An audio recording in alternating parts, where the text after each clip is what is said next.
A while back, I looked at DreamWorks' The Wild Robot, which I said to be the best animated film of 2024, and as such, many were assuming that it would win Best Animated Feature at the Oscars.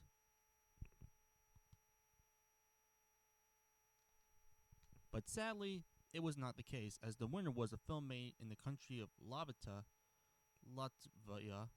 a little film called Flow, which holds the record for not only being the first animated film made in Latvia to win an Oscar, but also the fourth animated film not made in the US to win that award, as well as the first independent one to do so.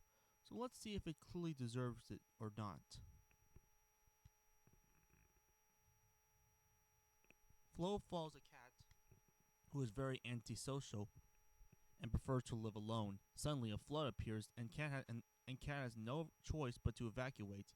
He finds a boat that contains a dog, a lemur, and a capybara, which leads them on an adventure beyond their wildest dreams.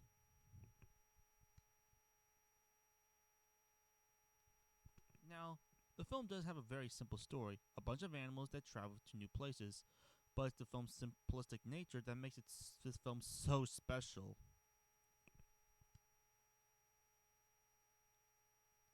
For stars, one of the biggest strengths of the film is that there is absolutely no dialogue at all, just animal noises, and that's it. The rest of it is just the animals' actions.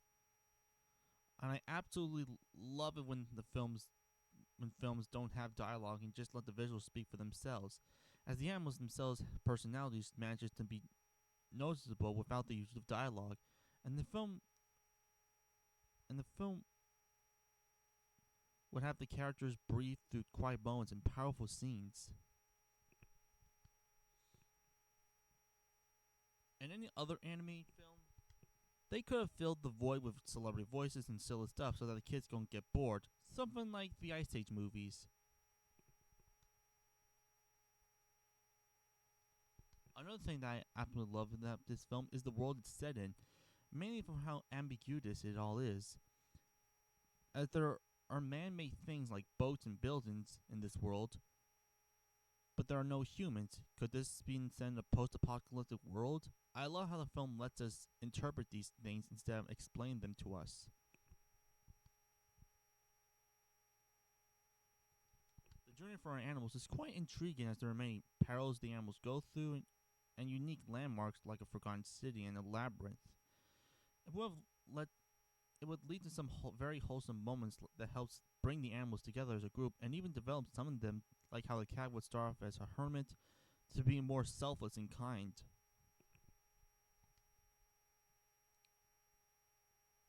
Visually, the film looks lovely. A private since the film was made only in Blender and at a low budget of $3.5 million. The film goes for a painted look similar to Puss in Boots: The Last Wish, and it looks great, almost looking like concept art come to life. The animation on the animals is also a nice highlight, as the animators manages to capture the nature of these creatures very well, and of course there are some beautiful shots in this movie. To top it off with some breathtaking music, and you've got yourself one of the most breathtaking anime films ever. With its unique silent storytelling, beautiful visuals, and memorable characters, this film easily gets a 10 out of 10. Go see it for yourself, and I'm so glad I won an Oscar. It's nice to see independent animated films beat the big leagues.